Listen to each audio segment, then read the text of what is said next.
ये बताता हूं। आप इधर एक खबर देख रहे हैं, RBI to launch retail digital. पहले आप केवल खबर सुनिए, फिर उसके बाद में हम इसका विस्तार से चर्चा करेंगे। आरबीआई लॉन्च करी 1 तारीख को अपना डिजिटल करेंसी, दैट इज ई रूपी, ई के साथ RUPEE, ई रूपी। आरबीआई रिटेल डिजिटल रूपी लॉन्च स्टार्ट टुडे। कौन कौन क्या कर सकता है, इसको शब्द को जरा ना ध्यान से देख लेना, क्योंकि असल में इसमें एक जो कृपा अटकेगी वो आप लोगों को बाद में परेशान करे। इससे अच्छा है कि मैं आपको पहले ही बता दूं, अगर मेरा पेन चलता हुआ दिख जाए मुझे। कहां भैया, ये रहा। हाँ जी, ये जो वर्ड लिखा हुआ है ना ई रूपी, अब कंफ्यूज नहीं होना है, विशेष रूप से जो पढ़ने वाला बच्चा है ना उसको कंफ्यूज नहीं होना है। ये 2 चीजें पहले ही क्रिस्टल क्लियर रखना, ये अलग है, ये अलग है। ये क्या है सेशन के एंड में बताऊंगा, फिलहाल चर्चा इस पर करने वाले हैं। ये और किस किस नाम से जाना जाता है तो मैं बता दूं, ये है CBDC, official digital currency, central bank digital currency, official digital currency, या फिर ये समझिए कि ऑफिशियल क्रिप्टो करेंसी। ये भारत की क्या है, ये मैं आपको सारी बात बता रहा हूं।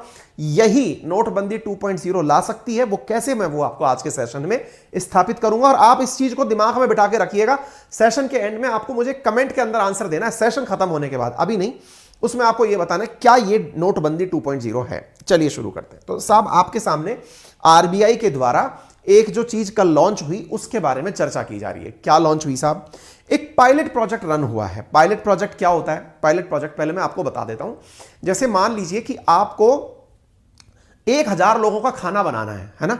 1000 लोगों का खाना बनाना है। आपको पता है कि यार 1000 लोगों के खाने में इतने लीटर पानी, इतने लीटर घी, इतने लीटर तेल, इतने किलो सब्जी, इतना मसाला, ये सब लगेगा, ठीक है।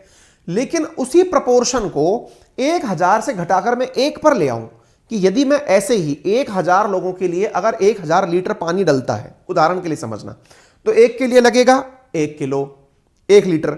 अगर 1000 लोगों के लिए 500 किलो आलू डलता है, 1 के लिए डलेगा 500 ग्राम।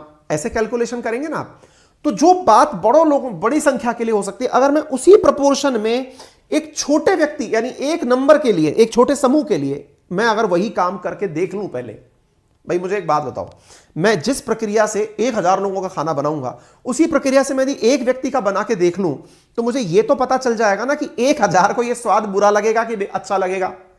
क्या मैंने जो तरीका सोचा है कहीं ये मामला फेल तो नहीं हो जाएगा? समझ गए? तो आप लोग जब भी कभी मिठाई खरीदने जाते हैं तो आप भी पायलट प्रोजेक्ट रन करते हैं। कैसे? ला भाई चखा जरा कैसी है। आप उसमें से एक टुकड़ा लेकर के अपने लिए टेस्ट करते हैं, भाई बता कैसी है।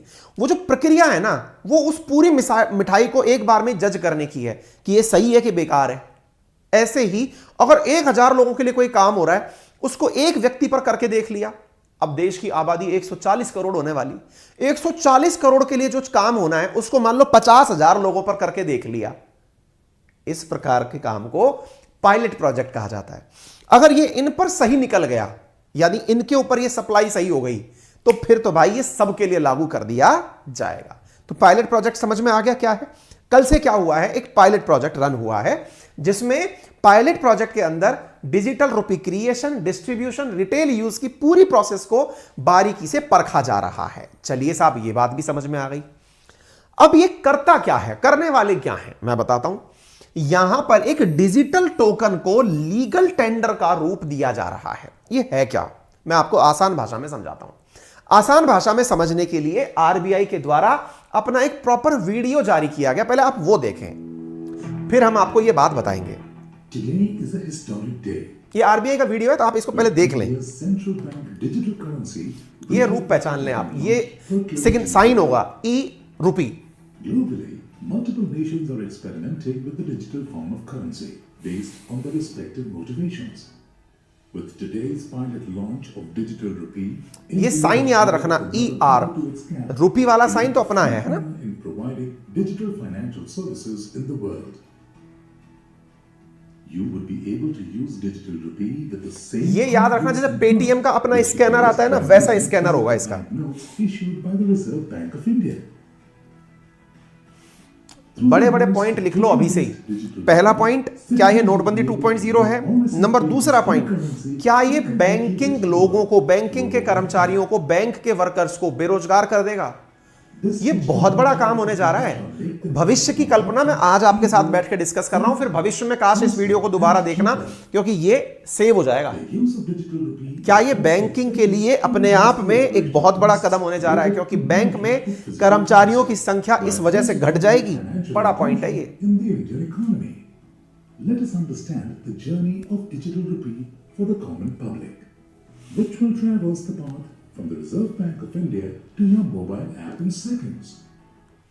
अब पहले थोड़ा सा इस बात को समझिए, ये क्या कहना चाह रहे हैं। इस बात को मैं आपको आसान भाषा में समझाने का पहले प्रयास कर लेता हूं। ये जो वीडियो है ना, उसमें मैंने दिखाया इसलिए ताकि आपको थोड़ी ग्रेविटी बने कि आरबीआई ने कुछ किया तो है। इसका साइन ये वाला है, सिग्नेचर जैसे होता है ना, चिन्ह बनाते हैं, जैसे डॉलर का साइन आप बनाते हैं यूं करके, अपने रुपये का साइन ये वाला है, और ये हो गया अब इसका पर्टिकुलर साइन ई रुपये का। ध्यान से समझो। अच्छा मुझे ये बताओ, आज अगर हम कहीं मार्केट में जाएं और नोट खरीद कर लाएं, आप पूछेंगे नोट खरीद कर कैसे लाते हैं, सब मजाक कर रहे हो क्या? अरे आप अगर कभी लॉटरी टिकट खरीदते हो, बच्चों के अगर लॉटरी टिकट्स देखे हो तो उनमें नोट होती है, नोट बिल्कुल 200 का 500 का वैसे ही नोट है, लेकिन फर्क इसमें उतना है कि वहां अमिताभ बच्चन, शाहरुख खान, ऐश्वर्या राय बच्चन, इनकी फोटो लगी होती है महात्मा गांधी की जगह। यही तो है। अच्छा, महात्मा गांधी की फोटो लगते ही वो इतना इंपॉर्टेंट क्यों हो जाता है? महात्मा गांधी की फोटो बिकती है क्या? नहीं भाई, आरबीआई का साइन बिकता है। आरबीआई का साइन बिकता है सर, मैं तो कॉपी मार लूंगा उसको। हाँ तो कॉपी मार लोगे, यही तो दुनिया कर रही है। नोट के ऊपर आरबीआई का नकली साइन मार के वैसा की वैसा बना करके वो जो नकली जाली नोट चला रही है, और जाली नोट है क्या? अच्छा तो सर आरबीआई के अंदर ऐसा क्या है? हमने कहा देखो, आज अगर एक 100 रुपए का नोट आप देखते हो ना, तो 100 रुपए के नोट के कागज को ध्यान से नोटिस करना, उसमें क्या क्या है। अगर मेरे पास नोट ही नहीं है ना, आप अपना नोट निकाल के देखना, आपने देखा होगा तो बैकग्राउंड में याद करना होता क्या है उसमें।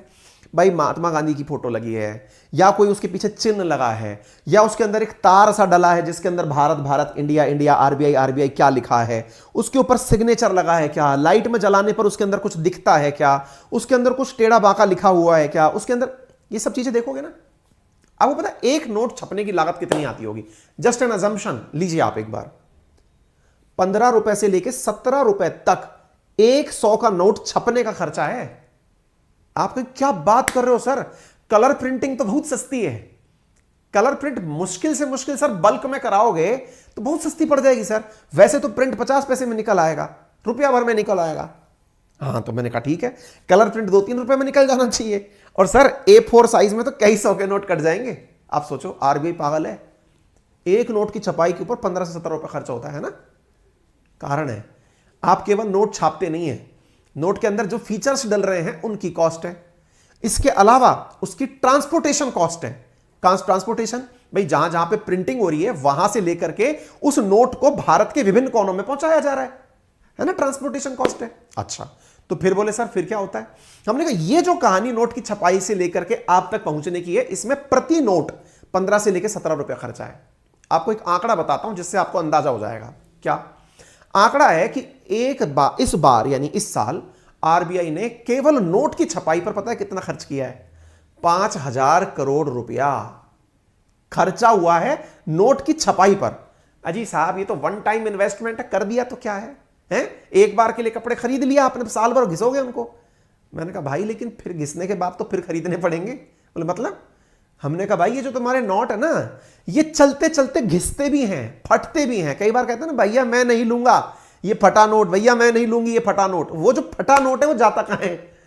फटा नोट वापस बैंक पहुंचता है, बैंक उसे वापस लेती है, फिर उसे गलाती है, उसको तो मिटा देती है और उसकी जगह फिर नया नोट छाप के दे देती है। मतलब हर नोट का एक टाइम होता है, वो नोट जितने दिन चलेगा उसके बाद गल के साइड हो जाएगा। अच्छा तो ये मतलब है? बोले हाँ जी यही मतलब है। बोले अगर ये मतलब है तो इस खर्चे से कैसे बचा जाए? देखो सरकार क्या दिखा रही है, सरकार ये बता ही नहीं रही कि हम नोटबंदी कर रहे हैं। आप लोगों को पता भी नहीं चल रहा कि नोटबंदी हो रही है। मैं तो आपको फील करा दूंगा, आप अपने आप से बता देना क्या सही और क्या गलत। आपकी आदतों में जो मेरा इस समय ऑनलाइन लिसनर है ना, मैं ये गारंटी से कह सकता हूं, जो मेरा ऑनलाइन लिसनर है, पता नहीं मेरी टीम जगी हुई है कि नहीं जगी हुई है, अगर जगी हुई हो तो वो पोल करा के पूछ ले कि आप में से कितने लोग डिजिटल ट्रांजैक्शन करते हैं। I am very much sure कि 70% से ज्यादा लोग डिजिटल ट्रांजैक्शन करते हैं इस समय के जो मेरे लिसनर हैं, जो मुझे सुन रहे हैं। हाँ भाई टेक्निकल टीम अगर जग रही हो तो ये पोल करा लो कि मतलब कितने लोग डिजिटल ट्रांजैक्शन करते हैं, लाइव चैट में पोल हो जाएगा। ठीक है, मतलब समझ रहे हैं इस बात का? आप और हम में आदत में ही छूट गई। क्या चीज छूट गई? वो रुपया निकाल कर दुकानदार को देना, दुकानदार से फिर कैश का छुट्टा कराना, फिर जेब में डालना। बोले इससे क्या हुआ? आजकल तो साहब आप पेटीएम यूज करते हैं, भीम पे यूज करते हैं, या फिर आप यूपीआई यूज करते हैं, या फिर आप फोन पे यूज करते हैं, कुछ ना कुछ अमेजन पे, गूगल पे ये यूज करते हैं और उसी के थ्रू ट्रांजैक्शन करते हैं। बोले हाँ सर, बात तो सही कह रहे हो। इसका मतलब आपकी आदत में डिजिटल करेंसी नोटबंदी के बाद इस तरह से एंट्री कर गई कि आपको नोट का आदत ही धीरे धीरे निकलता चला गया। बोले तो फिर क्या फर्क पड़ गया? अब अगर नोट की आदत आपको चली गई तो सरकार इतने नोट छाप के कर क्या रही है? मतलब समझ रहे हो आप? मतलब यह हुआ कि सरकार ने आपके पास जितना पैसा वॉलेट में पड़ा है या जितना पैसा आप ट्रांजैक्शन कर रहे हैं, उस पैसे के मुकाबले सरकार को तो नोट छापना पड़ता है। सरकार को नहीं पता कि अंकित अवस्थी कब बैंक पहुंच जाएंगे और कहेंगे लाओ साहब इतने पैसे कैश दे दो। सरकार के लिए मजबूरी है कि जितना अकाउंट में आपके पास पैसा है उतना पैसा उन्हें छाप करके रखना पड़ेगा। भरोसा नहीं है ये जनाब कब निकल के आ जाएं और पैसा मांग ले। और हम क्या कर दिए? हम तो नोट देखे ही जमानत देख लिए। हम नोट कब के लिए रखते हैं? या तो हमको कोई फल फ्रूट सब्जी खरीदना है उसके लिए रखते हैं, या नोट किसी को लेना देना है कि हाँ भाई थोड़ा अच्छा लगेगा, कहीं विदा दक्षिणा देनी है कि साहब ये रखिए। इसी स्थिति में यूज हो रहा है आजकल नोट है। या फिर उनके लिए कि यार इनके पास शायद मतलब यूपीआई का ऑप्शन ना हो, ऐसा ही हो रहा है ना। अब विचार करिए, ऐसी स्थिति में सरकार को क्या समझ में आया? यार हमने इनकी आदत तो छुड़वा दी। कौन सी आदत छुड़वा दी? नोट रखने की। लेकिन हमें अभी भी नोट छापना पड़ रहा है। अच्छा ये ऐसे समझिए, आप लोग इन दिनों ऑनलाइन पढ़ाई कर रहे हैं। अब आप में से बहुत से लोग ऐसे हैं जो न्यूज़पेपर की जगह ऑनलाइन पढ़ाई में आ गए, या आप में से बहुत सारे लोग ऐसे हैं जिन्होंने कुछ ना कुछ मोड चेंज कर दिया है लर्निंग का। विचार करिए, एक जमाना था जब कैसेट आया करती थी गाना सुनने के लिए, उसके बाद सीडी आया करती थी गाना सुनने के लिए। आजकल ऑनलाइन गाना सुन ले रहे हैं, तो सीडी तो रखी रखी खराब हो रही है ना। बोले सर सीडी बनाना बंद कर दो। बेटा सरकार ऐसे बंद नहीं करती है। सरकार को बंद करने से पहले आप लोगों को सारी चीजें अनाउंस करनी पड़ती है कि हाँ भाई तुम्हारी आदत में अब ऑनलाइन गाना सुनना आ चुका है, तो अगर आज्ञा हो तो मैं सीडी निर्माण और पेन ड्राइव निर्माण बंद कर दूं। आप कह रहे नहीं मेरे को तो सीडी भी चाहिए। तो महाराज गाने तो आप तब से ऑनलाइन सुन रहे हो, एप्लीकेशन पे से सुन रहे हो, अब हमारी जिम्मेदारी में आपने सीडी डाल दी। सरकार ने कहा रुको तुम्हारे लिए एक काम करते हैं। बोले बताओ क्या करोगे? तुमको चाहिए नोट, छाप देंगे तुम्हारे लिए। लेकिन कोई व्यक्ति ऐसा भी तो होगा जो ये कहेगा सर मेरे को नोट चाहिए ही नहीं, आप रखो, मैं आऊंगा ही नहीं। अच्छा ऐसा हो सकता है क्या? चलो मैं मेरा उदाहरण लेता हूं। मैंने अभी इन दिनों अपनी जेब में पर्स रखना बंद कर दिया है। पर्स रखना बंद क्यों कर दिया है? क्योंकि मुझे डिजिटल ट्रांजैक्शन करने आसानी से हो जाते हैं। मेरे सारे डॉक्यूमेंट मेरे फोन में आ जाते हैं। डिजिटल ट्रांजैक्शन हो रहा है, मेरे डॉक्यूमेंट मेरे फोन में, मेरा आई कार्ड मेरा फोन बन गया, तो मैं पर्स का बोझा क्यों ढूंढूं? आप समझ रहे हैं मेरी बात? मैं एटीएम कार्ड को क्यों लेके घूमूं जब मेरा सारा ट्रांजैक्शन ऑनलाइन हो ही रहा है? तो बोले अच्छा। मैंने कहा मैं अपनी तरफ से सरकार को यह आश्वस्त कर सकता हूं कि सर महीने का मेरा जो खर्चा है इतना पैसा आप छापने का कष्ट मत करिए। क्यों छाप रहे हैं खामखा? वो अकाउंट में रखा भी है, छप भी रहा है, और मेरे को पता है कि मैं यूज ही नहीं करूंगा, मेरी आदत बदल गई सर। मैं इतनी तरफ से तो अश्योर कर सकता हूं ना सरकार को। सरकार भी समझदार है। आप जैसे मेरे जैसे बहुत से दोस्तों को ऐसा पकड़ लिया कि बेटा तुम जो है ना अपनी आदत बदल चुके हो, तो तुम्हारे हिस्से का नोट हम नहीं छापेंगे। और इस बात को हम गाजे बाजे से कहेंगे क्या? कि हम नोटबंदी कर रहे हैं। अजी नोटबंदी था क्या? असल में जो उस समय आप जो पढ़ते हैं 2019 वाला, वो असल में नोटबंदी था नहीं, वो तो नोट बदली था। एक बदल के दूसरा नोट आपको दिया गया था। नोटबंदी तो यह है जो होने जा रहा है, लेकिन इसकी कहीं कोई चर्चा नहीं है। असल मायने में चर्चा नोटबंदी की अब होनी चाहिए कि क्या सरकार नोट बंद कर रही है। हां भाई, अगर सरकार आपसे कह रही है कि मैं प्रिंट ही नहीं कर रही, इससे ज्यादा नोट बंद क्या होगा? पहले क्या था? नोट बदली था। नोट बदली मतलब आपको कहा गया कि 500 का नोट, 1000 का नोट अब नहीं चलेगा, पुराना वाला। नया तो दे दिया ना, 1000 की जगह 2000 का दे दिया, आपका पैसा बदला ना, चेंज होके आ गया। बंदी क्यों कह रहे हो इसको? पुराना डिनोमिनेशन चेंज हुआ था तो नया आ गया। देश में तो होता है अलग। अब क्या हो रहा है? अब तो भाई नोट ही नहीं आ रहा।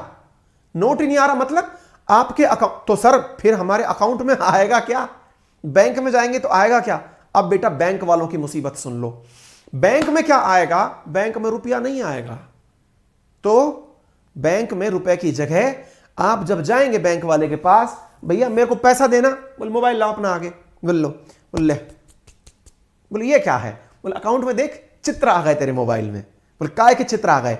देख तेरे पास 2 रुपए का भी चित्र भेज दिया मैंने। बोल कितना रुपया चाहिए? सर मेरे को ना 10,000 रुपया चाहिए। बोल बहुत बढ़िया। बोल कितना कितने का चाहिए? बोल सर 100 रुपए का नोट चाहिए। नोट चाहिए? ले 100 की फोटो आ गई?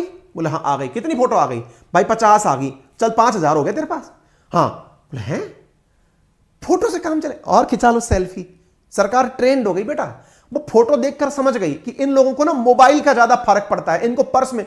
आई बेट यू आप में से अभी जो मुझे सुन रहे हैं, यदि वो मुझे सही मायने में अपने पर्स में रखा हुआ एक एक नोट गिनकर बता दें कितना है, उनको पता है अगर कमेंट बॉक्स में तो मुझे बता दें। लमसम आइडिया नहीं है आपको। 50% लिसनर मेरा इस समय ऐसा है जिसको सही मायने में यह नहीं पता उसके वॉलेट में एग्जैक्ट कितना पैसा है। आपको लग सकता है अरे गुरु जी क्या बात कर रहे हैं आप, मेरे को सब पता है 575 रुपए 50 पैसा है। 50% भी नहीं है ऐसे लोग जिनको एग्जैक्ट डेटा पता हो। अगर गलत बोल रहा हूं तो कमेंट बॉक्स में बता दो। बोले हाँ सर ये बात तो सही कह रहे हो। अरे भाई मेरे को ही नहीं पता है मेरे अकाउंट में कितना, पर्स में कितना पैसा है, किसी को नहीं पता है भाई। लेकिन बैंक अकाउंट में कितना पैसा है मैं जितनी देर में पूछ रहा हूं इतनी देर में आप में से कई लोग चेक बैलेंस कर देंगे। इतना पैसा है मेरे अकाउंट में, चेक बैलेंस, यानी कि आपने अपना चेक बैलेंस तुरंत कर लिया। अब जब कर लिया, सरकार समझदार है कि बेटा तुमको नोट का तो अब पता ही नहीं चल रहा है कि हो क्या रहा है। इधर बैंक वाला नोट छाप करके क्लियर पैसा हमसे कमा रहा है। सरकार की समझदारी देखो आप। सरकार कर क्या रही है? आपको बिना हंगामा किए नोट बंद कर रही है और आपको पता भी नहीं चल रहा है। कैसे बिना हंगामा किए? कैसे? इधर आपका नोट छपना बंद कर रही है। आप में से कोई लोग पैनिक मत कर जाना कि अरे मेरे जेब का क्या होगा। पायलट प्रोजेक्ट में, मैंने पहले इसीलिए कहा पायलट प्रोजेक्ट में नोट का छपना बंद कर रही है ना। कुछ लोगों को टारगेट किया जा रहा है कि तुम्हें बेटा बिना नोट छापे हम फोटो भेजेंगे, आपके अकाउंट में फोटो होंगी। मतलब एक वॉलेट होगा, जैसे आपका पेटीएम वॉलेट है। आज पेटीएम वॉलेट में आप कैसे लिखा देखते हैं? आप पेटीएम वॉलेट में लिखा देखते हैं 5,000 रुपए, ऐसे लिखा देखते हैं। सरकार क्या कर रही है? थोड़ा फील दे रही है आपको, फील के रूप में कि बेटे ये तो तुम नंबर देख रहे हो, पैसा देखे बहुत दिन हो गए ना, चिंता नहीं करो। मैं इसको किस किस तरह से चाहते हो बताओ? सर मैं चाहता हूं 100 के 500 नोट हो, 100 के 50 नोट दे दो सर मेरे को। ले बेटे 100 के 50 नोट ले। सर मेरे पास 100 चित्र आ गए। बिल्कुल। अब तू एक काम कर, यही 100 रुपए ट्रांसफर कर सामने वाले को। वाह, यानी फोटो ट्रांसफर हो रही है। मतलब सरकार का ही कहना यह है कि फोटो ट्रांसफर हम कर नहीं रहे हैं, आपको यह फील दिला रहे हैं कि ये जो नंबर है ना अब बस यही है। अब आप उसकी बदले में नोट का प्रिंट लेकर सरकार से नहीं आ सकते, बैंक में जाकर के ये कहें कि सर मेरा तो पैसा बना कर दे दो। सरकार कह रही है बेटे आपने डिजिटल करेंसी मोड चुना था, आपका इतना ही पैसा प्रिंट होकर आया है। समझे आप? सर लेकिन इससे फायदा क्या होगा? अब तक नहीं समझ में आया फायदा क्या होगा? 15 रुपया 100 रुपए के नोट की छपाई पर बचता है। सोचकर देखिए कितना रुपया सरकार का बचेगा, क्योंकि इतना सारा नोट आप छपाने में खर्च ही नहीं करवाएंगे। नंबर एक। नंबर दूसरा, जो लॉटरी टिकट को चला देते थे, यानी अरे कई जो हमारे देश के दुश्मन थे वो करते क्या थे? नोट लिए, बिल्कुल हूबहू वैसा की वैसा कलर प्रिंट मार दिए, थोड़े दिन उसको पुराना किए और पुराना करके सब 100 के 50 नोटों के बीच में एक नकली नोट चला दिए। नहीं हो पाएगा ऐसा। अब क्यों नहीं हो पाएगा? क्योंकि सरकार समझदार है। सरकार ने कहा बेटे डिजिटल करेंसी के अंदर नकलबाजी नहीं होती। आप में से किसी ने कहा सर लेकिन अगर हमारा यहां पर किसी ने हैंग कर दिया तो, किसी ने हमारे फोन के अंदर कोई जासूसी कर दी तो? बेटे ब्लॉकचेन टेक्नोलॉजी इसीलिए अपनाई गई है। ये क्या होती है? Crypto currency. इसीलिए तो हमने कहा क्या सरकार की ऑफिशियल क्रिप्टो करेंसी है क्या ये? बोले मतलब सरकार कह रही है कि इसमें मैं ब्लॉकचेन टेक्नोलॉजी डाल रही हूं, मतलब एंड टू एंड एनक्रिप्टेड है ये। तुम्हें पता है कि तुम्हारे अकाउंट में कितना है और आरबीआई को पता है कि तुम्हारे अकाउंट में कितना है। बीच के भाई साहब सब साइड में रहो, कोई झांक भी नहीं सकता क्रिप्टो की तरह से। तभी तो इसको कह रहा हूं मैं सरकार की ऑफिशियल क्रिप्टो करेंसी, क्योंकि इसमें भी ब्लॉकचेन टेक्नोलॉजी उपयोग में ली गई है।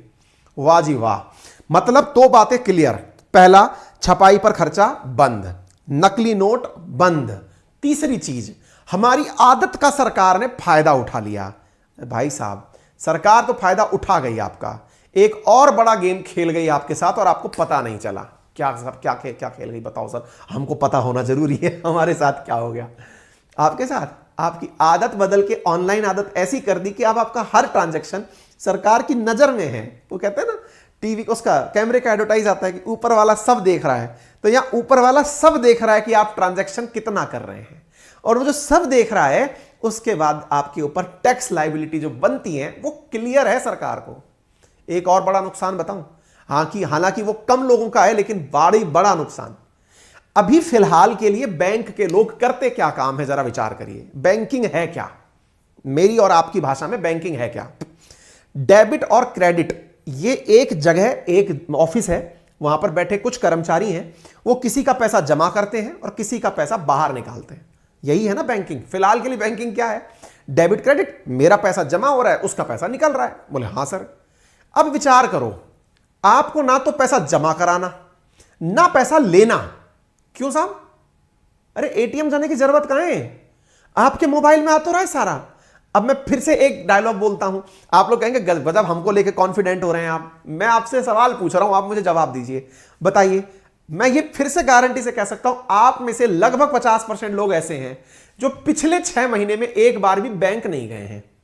आप कहेंगे सर हम तो स्टूडेंट हैं, कुछ लोग कहेंगे सर हम तो वृद्ध हैं, कुछ लोग कहेंगे सर हमारा तो ऑफिस में टाइम नहीं मिलता। अजीब बात छोड़िए, आप अपनी आदत पर फोकस करिए। कम से कम 50% लोग ऐसे हैं जो पिछले 6 महीने में एक दिन भी बैंक नहीं गए। बैंक क्यों जाएं साहब हम? अच्छा क्यों जाएं? वाह, पैसा बैंक में है लेकिन आप बैंक नहीं जाएंगे। क्यों नहीं गए पता है? क्योंकि आपकी बैंक की जरूरतें आपके ये वॉलेट पूरी कर दे रहे हैं। फोन पे, गूगल पे, पेटीएम, ये सब, यूपीआई, भीम यूपीआई, ये सब कर दे रहे हैं। वाह, गजब अंतर्यामी हो गए हो सर आप तो। ये नंबर तो और बढ़ सकता है। ये तो हमारी टीम जगी हुई नहीं है भाई साहब। अगर जगी हुई होती ना, पोल और करारी होती, गारंटी दे रहे हैं हम आपसे, वो सूते रहते हैं। तो ऐसी स्थिति में बोले सर ये बात भी सही है। इसका मतलब ये हुआ कि अगर बैंकिंग में अगर आदमी नहीं जाएगा तो बेचारे बैंक वाले आजकल कर क्या रहे हैं? अगर आपने चेक किया हो तो बैंक वाले आजकल कर क्या रहे हैं? कभी बैंक जाने का मौका पड़े, वो आपसे कहेंगे भाई साहब डेबिट कार्ड की जगह अब आप क्रेडिट कार्ड यूज करिए। वो आपको बताएंगे सर डीमैट अकाउंट खुलवा लीजिए, अभी तक आप सेविंग अकाउंट खुलवाते थे, अब डीमैट ट्रेडिंग करिए सर, म्यूचुअल फंड ले लीजिए सर, होम लोन ले लीजिए सर। वो आपको और प्रोडक्ट बेचकर अपनी नौकरी चला रहे हैं। आप पूछेंगे सर ये तो बैंकिंग वालों के ऊपर आपने कमेंट कर दिया है, बुरा लगेगा उनको। सच्चाई है, कड़वा है लेकिन सच है। बैंकिंग का काम जो है, अब जब से ऑनलाइन आप लोग ट्रांजैक्शन करने लगे हैं, बैंक वालों को सरवाइव करने के लिए अब 4 काम एक्स्ट्रा पकड़ा दिए गए। बेटा तुम इंश्योरेंस बेचो, तुमको कन्विंस करने के लिए अब लिटरेट होने की जरूरत है, लोगों को समझाओ कि म्यूचुअल फंड अच्छी चीज है। वो बेचारे वहां लगे हुए हैं। कोर बैंकिंग अब शिफ्ट हो चुकी है, ये मालूम कर लीजिएगा अगर कोई जानने वाला बैंकर आपका हो जानने वाला। इसका मतलब क्या हो रहा है?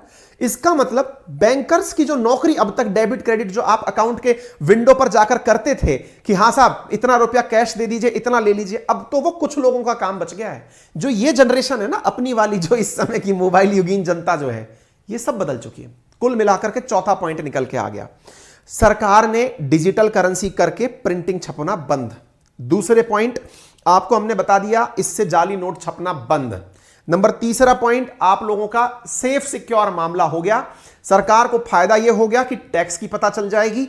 चौथा जो सरकार को फायदा हो गया वो क्या हो गया कि यहां के माध्यम से सरकार अब अपनी बैंक के कर्मचारियों को कहीं और उपयोग में ले पाएगी, यानी कि मैक्सिमम यूटिलाइजेशन ऑफ रिसोर्सेज हो पाएगा। यह है आज का डिजिटल युग जो मैंने आपको बताया, डिजिटल रुपी। क्या सर ये नोटबंदी है? मैं इसको आंशिक नोटबंदी कहूंगा। और यदि आपका कमेंट लास्ट में जो आपने एनालिसिस किया वो मुझे बता देना, जैसा भी हो। आंशिक नोटबंदी इसलिए क्योंकि अब वो नोट फिर वापस नहीं आएंगे जो अब सरकार करने जा रही है। ठीक है, क्या सरकार ने इसके बारे में किसी को बताया नहीं था? साहब बताया था। विपक्ष ने बहुत चिल्ला चिल्ला कर कहा था सरकार से। क्या कहा था? आपने अचानक नोट बंद कर दिए, किसी को बताया नहीं, ये नहीं किया, वो नहीं किया। इस बार तो बकायदा बजट घोषणा में निर्मला सीतारमण जी ने 2022 के फरवरी में कह दिया था डिजिटल नोट लेके आएंगे अगले साल तक। लोगों को लगा अरे होगा कुछ।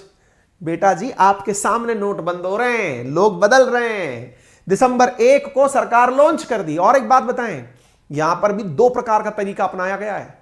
हम जैसे आप जैसे कस्टमर्स के लिए तो रिटेल डिजिटल रुपी लेकर आई है, वहीं बड़े जो लोग हैं बल्क में जो पेमेंट करते हैं उनके लिए होलसेल ई रुपी लेकर आए हैं।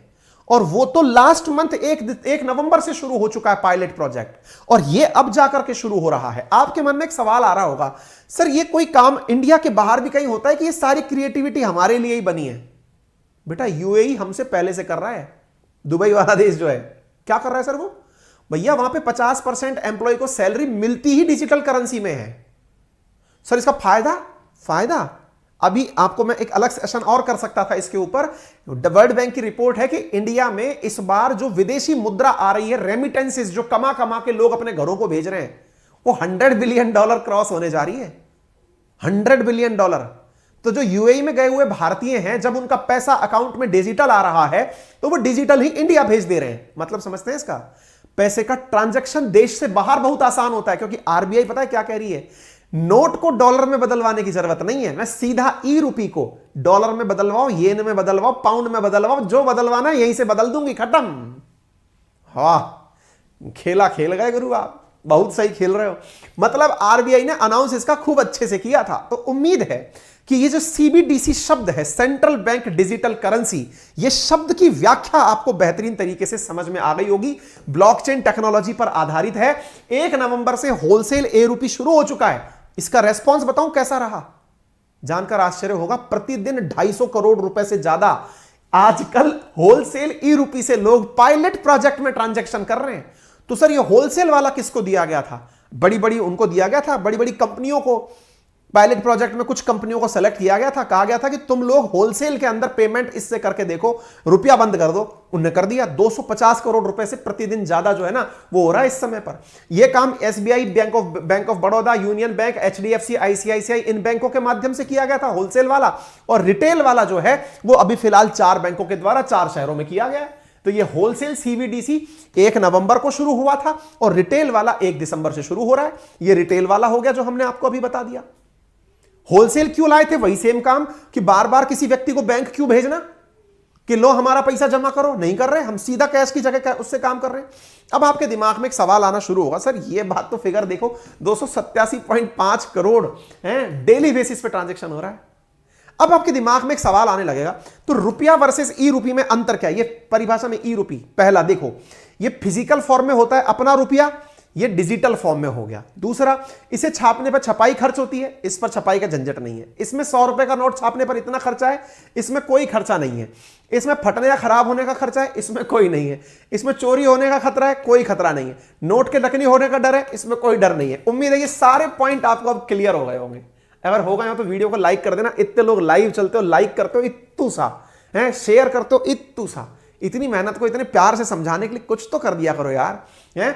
आरबीआई ने पायलट प्रोजेक्ट के अंदर इन सबको एक क्लोज्ड ग्रुप में रखा। क्लोज्ड ग्रुप का मतलब यार तुम्ही को पता होगा कि हम चल क्या रहा है, ठीक है? ये हम आपको बता दिए। कुछ पिक्चर्स बाहर आई हैं, अब हम इसकी सर्टेनिटी तो नहीं अश्योर करते हैं, लेकिन ऐसा कुछ स्कैनर मार्केट में इन दिनों चल रहा है कि सरकार ऐसा कोई स्कैनर लेके आई है जिसपे ई रुपी लिखा हुआ आ रहा है, जिससे डिजिटल ट्रांजैक्शन हो सकेगा। हम इस बारे में श्योरिटी से आपको नहीं कह रहे हैं। फिलहाल के लिए मुंबई, न्यू दिल्ली, बेंगलुरु और भुवनेश्वर, इन 4 जगह पर यह शुरू हुआ है। SBI, ICICI bank, yes bank और आईडीएफसी बैंक, ये 4 बैंक मिलकर के इस काम को लीड कर रही हैं, ठीक है ना? इन 4 बैंकों को फिलहाल के लिए ये जिम्मेदारी दी गई है। बाद में सब बैंकों का नंबर आएगा, वो भी इस प्रकार के डिजिटल ट्रांजैक्शन के अंदर काम करेंगी। अब आपके दिमाग में एक सवाल आएगा, जरूरत क्या थी ये करने की? यूपीआई ही सही था, ई रुपी क्यों ले आए? ये बड़ा सवाल है। एक तो ई रुपी लिखो ना तो भैया सवाल थोड़ा ध्यान से, RUPEE है ना? आप में से कई लोगों के सवाल बनेंगे कि सर एक बात बताइए, ई रुपी बढ़िया था कि यूपीआई बढ़िया था? यूपीआई में भी तो हम यही सब काम करते थे। बिल्कुल करते थे। देखो यूपीआई के केस में आपको बैंक अकाउंट में फिजिकल मनी यानी कि नोट रखना कंपलसरी होता था। इसके केस में नोट की लायबिलिटी खत्म। आप समझ रहे हैं हमारी बात? ये तो क्या था, आपको अपने अकाउंट में कैश रखा है तो आपके दिमाग में यह चीज दिखाई दे रही है यूपीआई। लेकिन ई रुपी के केस में बैंक में कैश होगा ही नहीं। अब जिसने ई रुपी ले लिया उसका कैश बैंक से साफ, अब मोबाइल में ही है उसका जो भी है। बहुत बड़ा अंतर है ये। मैं कह तो रहा हूं, सरकार असल में कैश के झंझट से मुक्ति पाना चाहती है, नोट बंद करना चाहती है। क्या ये नोटबंदी है? बिल्कुल। मुझे एंड में बता देना, मेरा तो इतना ही दिमाग कहता है। ठीक है, अब बिना इंटरनेट के काम कर सकेगा, क्योंकि कईयों के दिमाग में डाउट है, सर इसके नुकसान बताओ। नुकसान तो यार सबसे बड़ा यही है, आपका मोबाइल चोरी होगा तो पर्स चोरी के बराबर है वो। नंबर दूसरा, अब इंटरनेट के बिना चलेगा या नहीं, ये बड़ा चैलेंज है। सरकार काम कर रही है इसके ऊपर, बिना इंटरनेट के बिना भी ये ई रूपी चल पाएगा, इसके लिए काम कर रही है। समझ में आ गया? ये सारी आरबीआई की प्रेस रिलीज हमने बता दी। आम लोगों के लिए फायदेमंद तो स्वाभाविक सी बात है, क्योंकि यूएई में ऑलरेडी चल रहा है ये सारा काम, हम बता दिए। आरबीआई ने इस काम को करने के लिए एक रिपोर्ट निकल कर आई है कि इस पायलट प्रोजेक्ट में आरबीआई 1.71 करोड़ रुपए जो है वो डिजिटल करेंसी के रूप में चलाकर देखेगी। आप में से कुछ लोगों के दिमाग में एक सवाल भी आ रहा है, सर नुकसान तो बताओ, नुकसान नहीं बता रहे हो। नुकसान सरकार क्या कहती है, चलो मुझे यह बता दो। जब केंद्र सरकार, जब ये वर्तमान सरकार बनी, इसका एक डायलॉग था, क्या sir? Cooperative federalism, decentralisation of powers, यानी सहयोगी संघवाद और विकेंद्रीकरण, मतलब पावर का विकेंद्रीकरण। लेकिन ये हो क्या रहा है?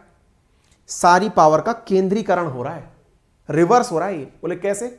सारी पावर आरबीआई के पास जा रही है। बोल सर पहले भी उसी के पास थी। अजी महाराज, पहले एसबीआई, एचडीएफसी, इनको इतनी इज्जत तो थी कि आप इज्जत से जाते थे इनके पास, सर नोट दे दो, सर पैसा जमा कर लो, सर लोन दे दो।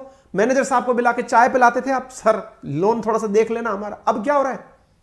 आरबीआई वहीं से कंट्रोल कर रही है, आपका बैंक बीच में से गायब किया जा रहा है। यानी आरबीआई आपके अकाउंट में पैसा, बोले सर गजब बात कर रहे हो आप, नोट पहले हमारी आरबीआई देती थी। अच्छा कहां है जरा बताना आपके आसपास आरबीआई का ऑफिस, याद करो, नजदीक से ध्यान से दो, कहां है आपके पास आरबीआई का ऑफिस जहां आप गए थे? आप गए क्या आज तक आरबीआई ऑफिस? अगर गए तो बता दीजिए। आपकी एंट्री नहीं, चौकीदार गेट से दबा के भगा देगा। तो बोले फिर बैंक में जाते थे ना। बोले अब आरबीआई आपके अकाउंट में डाल दे रही है सीधा, बैंकिंग खत्म। मुद्दा बड़ा है भैया, चिंता है। फिर आप पूछेंगे सर शुरुआत में आपने ना एक शब्द यूज किया था, ई रूपी, RUPI। ये वो डेटा है, अगर आपको डाउट है कि सर ने गलत बोल दिया, 5,000 करोड़ रुपए की छपाई की लागत है इस साल की। ठीक है, डिजिटल रूपी के जो नुकसान है उनमें से सबसे बड़ी बात यह कि प्राइवेसी अब खत्म है आपकी। प्राइवेसी मतलब सरकार को सब पता है। मैं तो पहले कह रहा था, अगर आप ऑनलाइन हो तो सरकार को सब पता है। बाकी दूसरा, सरकार इसमें ध्यान ये देना चाह रही है कि इस पर ब्याज नहीं देगी सरकार। ब्याज क्यों नहीं देगी? अगर ब्याज दे दिया तो आप क्या करेंगे? खुद जाकर के बैंक से कहेंगे हमारा कैश डिजिटल में बदल दो। क्यों? क्योंकि कौन झंझट रखे बार बार बैंक आने का, सब ये कर दो। सरकार को डर है, इसलिए फिलहाल इस पर ब्याज देने से मना किया है। अब लेकिन बाद में क्या होगा बता देंगे। एक चीज मैं यहां पर पढ़ने वाले विद्यार्थियों के लिए बता दे रहा हूं, और वो भी बहुत इंपॉर्टेंट है, दैट इज ERUPI। ये भी बोला जाता है ई रूपी, वो भी ई रूपी। यहां पर मात्राओं का फर्क है, यहां आई है, वहां डबल ई है। पढ़ने वाले विद्यार्थी इस पॉइंट को जबरदस्ती से काम में ले लें। और वो क्या है? बहुत बड़ी बात समझना, ये जो चीज है ये सरकार पहले ही लॉन्च कर चुकी है। RUPI वाला जो चीज है ना, ये सरकार 2 अगस्त के दिन लॉन्च कर चुकी है। इसमें क्या है? ये तीनों चीजें अलग है। देखो, होलसेल डिजिटल करेंसी अलग, रिटेल डिजिटल करेंसी अलग, जो डिजिटल करेंसी है इसी को ई रूपी कहा जा रहा है। RUPI वाला जो ई रूपी है वो अलग है। उसमें क्या है? उसमें बच्चों जो लोग सरकार से डायरेक्ट बेनिफिट ट्रांसफर लेते हैं, जैसे किसी को फर्टिलाइजर खरीदना है, अब फर्टिलाइजर खरीदने के नाम पर आरोप यह लगता था कि भाई जिस व्यक्ति को फर्टिलाइजर खरीदने के लिए सरकार ने सब्सिडी दी, उसके अकाउंट में सब्सिडी गई, वो उस पैसे का उपयोग पता चल रहा है कि जुआ खेलने में कर दिया, पता चल रहा है शराब पीने में कर। हर व्यक्ति नहीं कर रहा है, लेकिन कुछ व्यक्ति सरकार की आई हुई सब्सिडी का दुरुपयोग कर रहे हैं। तो बोले इसका क्या करें? बोले इसका एक काम करो, फर्टिलाइजर की जो सब्सिडी है ना, वो फर्टिलाइजर के वाउचर के रूप में अकाउंट में जाएगी। मतलब ये केवल तभी कैश हो सकता है जब इससे फर्टिलाइजर खरीदा जाए। जैसे अमेजन के कूपन होते हैं, वो किसी एक प्रोडक्ट को खरीदने में यूज किए जा सकते हैं। मतलब समझ गए? कहने का अर्थ यह हुआ कि सरकार ने जो पैसा दिया वो उसी पे ही खर्च करोगे, दैट इज ई-रूपी। ये भी बहुत तगड़ा काम है। मैं इस समय ये बोल रहा हूं ना, आप लोगों के सामने सामने ही फाइनेंशियल सेक्टर के अंदर जो काम हुए हैं, ये गजब लेवल के काम हुए हैं। भविष्य जो है ना, वो फाइनेंस का और फिनटेक का, यानी फाइनेंशियल टेक्नोलॉजी का जबरदस्त है। और सरकार जिस तरफ हमको पैरेलली पता भी नहीं चल रहा है ले जा रही है, ये काबिल तारीफ है। ठीक है।